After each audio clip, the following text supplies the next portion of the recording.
Hello everyone, good evening and welcome to Roma Theory. How is everybody doing? We've got a new name linked with us. I absolutely despise this, but this is us reacting to the news. Guirassy from Stuttgart.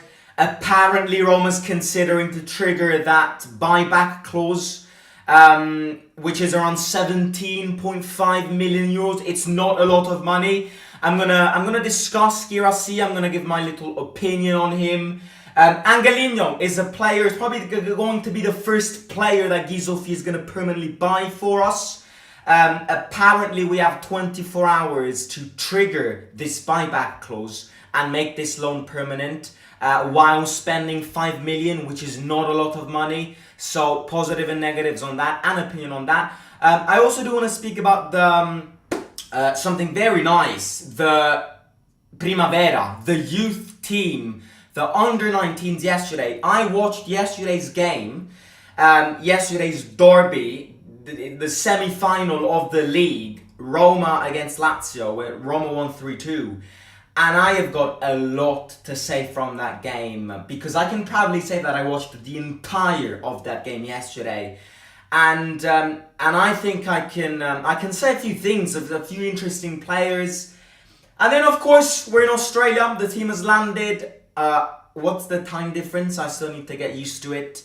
I believe they landed yesterday or tonight, yesterday evening. I believe it's like 6 hours ahead, 7 hours ahead from Rome. I'm not too sure.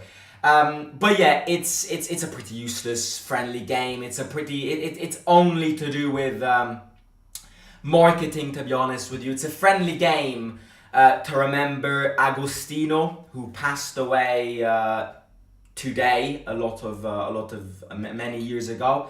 So yeah, I mean, it's not a proper preseason. It's not a tour. It's just a marketing friendly game in remembering Agostino against Milan. So we'll definitely have a few things to say about there.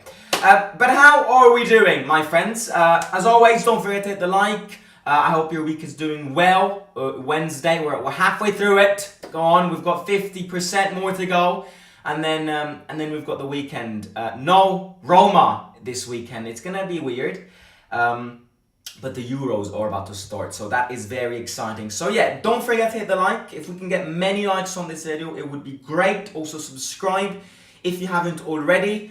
Yeah, get your friends, your families, everybody to subscribe, and let me know your opinions on the topics that we're going to cover today. Hello Vincent, hello Enricas, hello Dino, hello Nabil, hello Flavio, and hello Xuan, and hello to everybody else.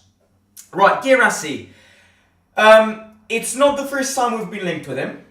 Again, I think we're at that stage of the season where we wake up and we read at least 8 different names being linked with us. I absolutely hate this. And I can't control this. If it was for me, I would even be talking about these things. But, you know, this is a Roma fan channel. We do need to react to the news. And one of the most important news coming today is the fact that Roma is considering to trigger this clause in Guirassy's contract, which basically allows any team to buy him permanently. Whilst not spending too much money, around 17-18 million, which I think for a striker isn't bad at all, considering the striker market. I do have a bit... look, I have a few doubts. I already mentioned this when we were linked with him a few months ago. I have a few doubts on a player like Guirassy. Because, you know me, I've been repeating this for a lot of time. I would much rather... The striker is the position where I would much rather get somebody proven, somebody who doesn't need to get adapted to the Serie A, somebody who knows this league, somebody who's not too young, not too old, not injury prone, knows how to score goals, has got a sense of positioning, and has got experience. Especially because if we want to compete and do well, which again, I always say this, we need to do it. If we want to go well next season in the Europa League, then in these European games, you need experience. So I definitely think that getting somebody like him or similar to him can be good. Because if you get it right, you have a striker who bags the goals, and you didn't even spend a lot of money on him. But the question here is he going to be the player that he was this season at Stuttgart? And that's where I have a million different doubts. Because we have seen everywhere, in every single competition, we've seen season wonders. And this Guirassy guy, he looks really good, but he tastes like a one season wonder to me. We've seen this with Tammy ourselves. Tammy in the first season was great, but the more I look at Tammy right now, the more I'm like, that guy was special in his first year, but maybe he was a one season wonder. I can give you another example. I look at Boulaye Dia. Last season, he looked unstoppable for Salernitana. Incredible player. Everybody was linked with him. Half of Europe wanted him. And then we start the new season. Not only doesn't he play much, and thus doesn't score many goals, and third of all, he starts conflicting with the team. So, I'm like, do we really want to spend 18 million, which isn't much? I'd spend 18 million on a striker 100%, but are we in a position, now that we won't get the Champions League money, are we in a position where, for such a vital position in our team, we can spend 80 million on a player which, yes, scored 31 goals in 32 games, thank you very much, Napoli, but what happens if you bring him in another team? Can he follow those? Again, I'm not asking him to score 31 goals in 32 games, because not even Holland could match up the records he did last season. But I'm asking myself, is he able to at least do something similar to that, or is he a one season wonder? And that's my only fear, because otherwise it would be a massive transfer hit. 18 million for a striker is really, really good. If we can get a striker who's a good striker and bags us the goals for a figure around 18 million, I think we're in really good shape. But yeah, look, this is not a no from me. Look, I would much rather get him than many other names that we've been linked with. But I still think, in my vision of this team, I still think he's not the perfect striker I would want. Again, people might go, oh well, the perfect striker you want is Harry Kane. Of course, you will never get him. That's not true. The perfect striker at my team is not Harry Kane, is not Kylian Mbappe. Of course, I follow realism. The perfect striker to my team is either Romelu Lukaku or either somebody like Icardi, who's proven, who knows how to score goals. He's experienced. He's not too old.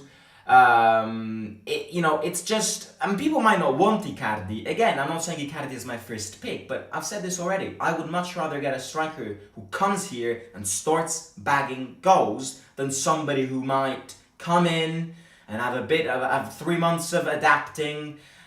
He's not perfect. He won't reach the same levels as he was in Stuttgart. So that's my opinion on this. I think it's a good, looking at the money, it's not bad. I would definitely spend 80 million on a striker. But I also think, yes, it's time to get players early so that you can have them for the preseason. But the striker is one of those positions which we can't rush. Because if we rush, the striker, let me do it quick so I can give him to De Rossi and have an entire preseason. Yes, that is important, but you can't rush your way through it. Because if you rush your way through it, you don't look at details, and it's the details that we've been missing in these deals lately. So that's definitely it. On the other hand, who looks like very, very close in becoming a new Roma player is Angelino. Permanently from, not Leipzig. Leipzig. Because he's a Leipzig player, went on loan to Galatasaray, went back to Leipzig, loaned to Roma, and now, technically, he's a Leipzig player. There was this little figure in this detail in his contract, which said that Roma have, from when the season ends, Roma have, 72 hours to tell Leipzig that they want to buy him permanently, and if they tell Leipzig that they want to buy him permanently in the space of these next 72 hours, then we wouldn't even need to spend much. We probably need to spend around 5 million. I like Angelino. He's performed really well. He's been consistent. He's good at defending. I mean, yeah, the last goal he conceded was his fault, but he's been pretty consistent in his defending. He was he's pretty precise on his crosses, good sense of interception. I think out of all the players in this team, I think he's one of the players which I wouldn't be mad at all if he stays. He's fallen in love with this team. You can tell he's passionate and he cares. So yes, definitely it's a yes from me, which is good. I think, again, maybe not my ideal first pick as a left winger, but I'm also aware that I can't be asking for too much. We don't have the Champions League money, so we need to make decisions. So I think he's not bad, even if he's a starting left winger. What's your score prediction on the Conference League final is tonight? Indeed. Look, I think it's an equal one. I think overall Fiorentina have a better team, but the fact that they are playing in Athens and one of the two teams is from Athens, I think could play a massive part to this in terms of atmosphere, because it's like they're playing at home, and playing a European final virtually at home is a massive difference in terms of confidence. So I don't know, it's an equal one. It's actually a fun one. It's going to be a fun game in my opinion. Olympiacos obviously threw out Aston Villa, which were seen as favourites. I don't know. I don't see a spectacular game, but I see an equal game. I see this game possibly deciding on penalties way more than the Europa League. I knew that the Europa League, one of the two teams was going to win in the 90 minutes. This time round, I'm a bit more confused on this one. I think it's close. I still think Fiorentina could inch it, just because, they've lost the last final, they will want revenge. But home advantage, Olympiacos, atmosphere, I think it's a 55% Fiorentina, 45% Olympiacos. But I would not be surprised if Olympiacos wins. Imagine if Olympiacos wins it in their rival's stadium. Yeah, that's sick. Greek ultras are pretty feisty, so it's gonna be a fun one. Right, moving on. Australia. We've landed in Perth. Shout out to all you guys in Australia. I've received a lot of you guys have sent me images of you guys taking pictures with the players, which is always incredible. Am I looking forward for this friendly game? No, I'm not. I don't even know if I'm going to watch this on Friday. What time is it on Friday? What time is the friendly game on Friday? Because I still have no idea what the time difference is. What's the time in Perth right now? It's 7:28 p.m. in Rome. Time in Perth. It's 1:28 a.m. in Perth. So that means 8, 9, 10, 11, 12. It's 6 hours ahead. So I assume they're playing 6, 7, 8, 9, 10, 11. I have no idea what the time is. I have no idea when the game is on Friday for me to watch. I just hope it's not in the middle of the night. I'm not sure if I'm going to go live for the live watch along, but still, this friendly game, it's good on the marketing side, but from a traditional point of view, it's embarrassing, and I'll explain why.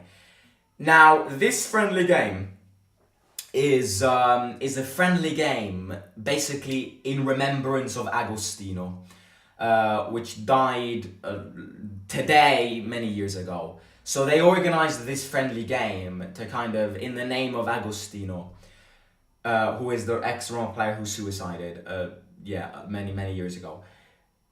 From a tradition, no, I know, in 2024, marketing is probably one of the number one things in football, and I've got nothing against this. But I don't like when the marketing and the business kind of completely forget the traditional values of football. And I was actually not aware of this, and then I read an Instagram post, like an ultras fan forum, they were heavily criticizing the organization of this friendly game. Now again, I'm not saying I necessarily share their views. I'm not an ultras. Please don't consider me an ultras. But they are right. If this friendly game is done to remember Agostino, then, and again, I understand all the marketing stuff. We're in 2024, but I just don't understand why on earth number one, you would schedule a friendly game in remembrance of Agostino in Australia. And number two, why on earth would you organize it with Milan? Like, Milan, in terms of fan point of view, there's a massive rivalry going on between Roma fans and Milan fans, because a lot of years ago, when my father was a child, a Roma fan got stabbed by Milan fans in Milan for an away game. So again, I understand that. I'm not trying to be that guy. Fuck the friendly game. No, that's not what I'm trying to be. But you also need to look at the traditional values of things. And I think, why on earth would you organize it in Australia? Again, no offense to Australia, but if this friendly game is done for Agostino, why would you schedule it in Australia? And number two, why would you organize it with Milan? Like, organize it with Salernitana, who is the other team Agostino used to play with. Again, it's normal. This is what football is. It's about money. It's about Milan is more appealing than Salernitana. Of course it is. We're nobody to contradict this. But yeah, I've got nothing against it. I'm also interested to see. I'm a big travel enthusiast, so it's interesting to see the from the official AS Roma Instagram page, like getting a kind of a view of Perth, what it looks like, because it's a country which is very far away from me. I'd love to visit one day. So it's also great to reunite worldwide fans, Australian fans, the Roma community in Australia. So on that side, it's really, really good. It won't last long. I think they landed yesterday evening. I saw a picture of Dybala, Llorente, Angelino, Baldanzi, Awar, and Azmoun going out for a sushi dinner tonight. That's what I saw on Instagram. And then I think it was Media Day today or Media Day tomorrow. I think De Rossi, Calabria, and Smalling all had a Media Day today, and I think the Media Day will progress into tomorrow. And then on Friday it's the friendly game, and then I think on Saturday we're back in Rome. So that's the schedule for this little tour in Perth. Looking forward to it, and we'll see how it goes.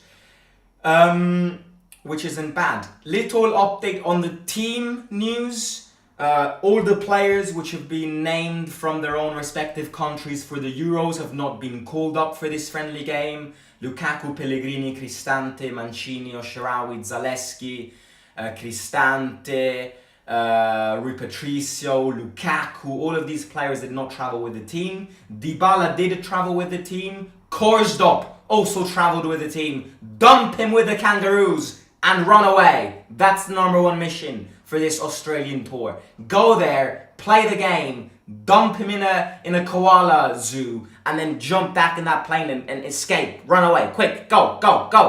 That's ultimately the number one plan, in my opinion. On Milan's side, a lot of players were missing. Magnan, Leao, Pulisic, Chukwueze, all of these players are not available for Friday's friendly game. Again, the priority for these players right now certainly won't be this friendly game. And yeah, bring it on. Let's see how it goes. Maybe we can beat Milan for a triple this season. Yeah. Right, the last thing which I want to talk about is probably the most interesting thing as proper fans of this football club, and it's the youth setup. Very interesting. You know me, I love to speak and talk about these things because I think the roots of our future team lay amongst those players. In the meantime, everybody in the stream, more of you tuning in, please don't forget to hit the like if you can do it. It takes 2 seconds, it's free of cost, and it would support the channel a lot. So please do hit the like and also subscribe if you haven't already. And if you do hit the like, then Korzov gets dumped with the kangaroos and he won't come back. I was watching yesterday's game. I actually decided to sit down and enjoy a game of under-19s, the derby, Roma against Lazio in the semi-final of the league title. Roma won 3-2. Very interesting game. Very, very, very enthusiastic game. It was actually very fun to watch, and I'm proud to say that I watched that game from minute 1 to minute 95. And I saw so many positive things coming from that team. So many positive things. There are 3 players which stand out. And I mean clearly stand out. And I'm going to say this now. In the next 4 to 5 years, if we develop them properly and don't sell them, these 3 players could easily start in our team. Cherubini, Pagano, and Pisilli. That's the number. That is probably the 3 players who are the strongest in that youth team. And Pagano scored a cracking goal. He's a sort of defensive box to box midfielder. You've got Pisilli, who in my opinion is my favorite from what I've seen yesterday's game in 95 minutes. The guy didn't miss one pass. You've got Pagano, who's more of a leg box-to-box agile, and then you've got Pisilli, who's more of a setting the play, passing, distributing, very precise when he passes the ball. And then you've got Cherubini, who's the star. Like, I actually was not aware of his talent, but Cherubini is like prime Cassano. And he runs the game. Like, he's different. He's different gravy from everybody else. It looks like he's playing against other... He looks like you can clearly tell that Cherubini is the standout player because he runs the game. Like, he is a very, very, very good player. Incredible player. And then the guy who scored the bicycle kick, also good, but I don't think he's the standout. João Costa also good, but yesterday he didn't play well. So I think that the priority in that team right now are Pisilli, Pagano, and Cherubini. You need to be wise here. You need to be very, very good here. Because if you wait longer, and if you don't develop them right now, these players are going to be burnt out. This is why you need a good section of human beings which work with this, which work with the youth. Cherubini, Pagano, and Pisilli next season need to start following the path of Bove and Zaleski. I'm not saying that they need to start every single game, because they will not leave every single game. But you need to start somewhere. I know. And that's where I want to bring the live stream to. Cherubini will leave. That's where I saw the news as well. And that's where I want to bring the live stream to. We need to start. Whoever, again, if Cherubini leaves, he leaves. Pisilli and Pagano, you need to start somewhere. If you don't grow them and develop them, and if you sell them, you're an idiot. Like, I'm tired of saying this, but if you don't start from somewhere, you will never end up starting these players. You will not. Pisilli could easily start in this team in the next 5 years. Pagano, same. Cherubini, same. João Costa maybe a bit more. I think he's a bit too premature right now. But the rest, I just... And then the day after that everybody has watched this game, you open up Twitter and you read the rumors Cherubini is about to leave free agent to Juventus. Now, I'm not sure if this is true, but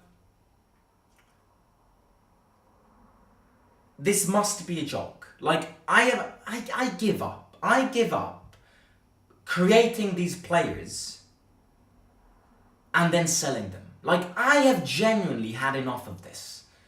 I am about to give up, because you see, like, you know when people say you're speaking to a wall.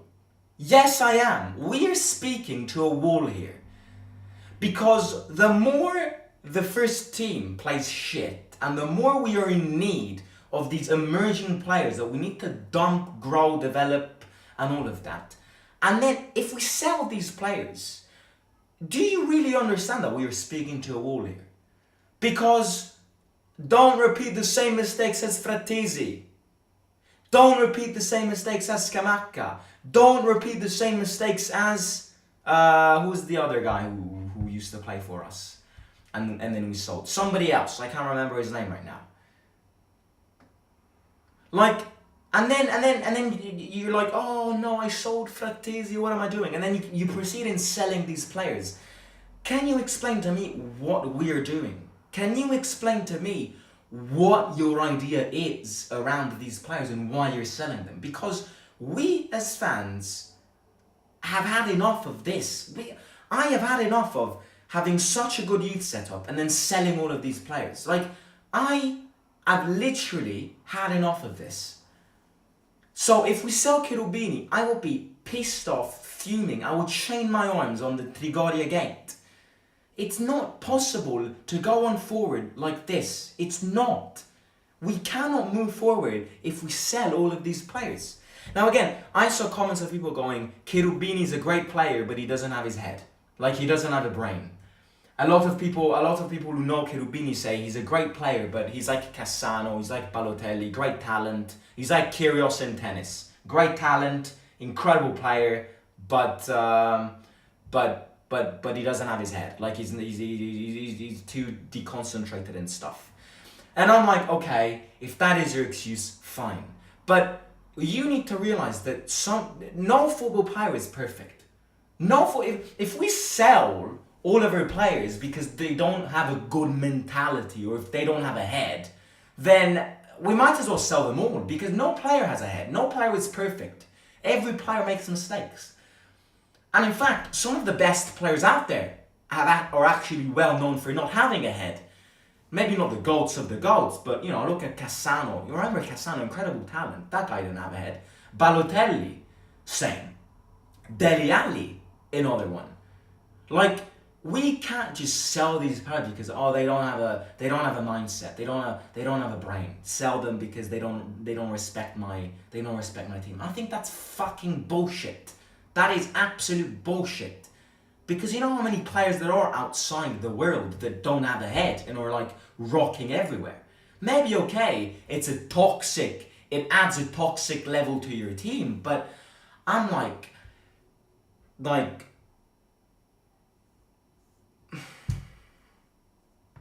you see what I mean? Or am I speaking to a wall as well? Yeah, there are so many players who maybe aren't considered to be perfectly mindset. But yeah, that's the way I see it. If we sell these players, I think there is no use of us even developing a youth setup and a youth team. The under-19s are playing the final on Friday. In fact, I'll be way more interested to see the final against Sassuolo, the league title final between Sassuolo and Roma under-19s than the friendly game against Milan. I really am. I'm not even joking. Like, if I had to do a live watch along, I'd rather do it on the final, because it's very interesting to see them play. It's also very entertaining. Yesterday's game was one hell of an entertaining game. I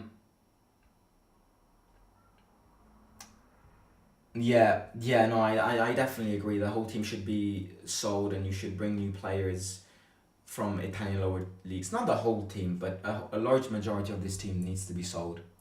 Where can you watch the under-19 final? I found a channel on my national TV yesterday. I don't know what it was. I think it was 60, but I think it's only if you're in Italy. I'm not sure if you can watch it if you're not from Italy. Surely there must be like a cracky website or something. Where do you think Italy will finish in the Euros? I say they will lose in the semi-finals. I think quarterfinals.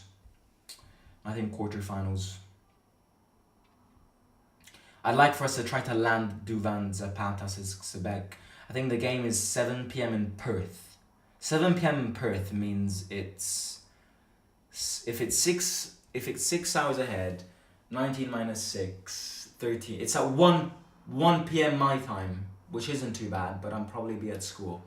So Yeah. Is Lukaku back in London? I think Lukaku's with the Belgium team, but Lukaku won't get brought back. It's confirmed. Lukaku won't stay. Right, I'm gonna catch you soon. Don't forget to hit the like, subscribe as always. Up the under-19s, up the Roma, Forza Roma sempre, and let's see where this transfer window will bring us. Yeah, hit the like, subscribe. Very interested to see Conference League tonight, and talk to you very, very soon. See you all. Out.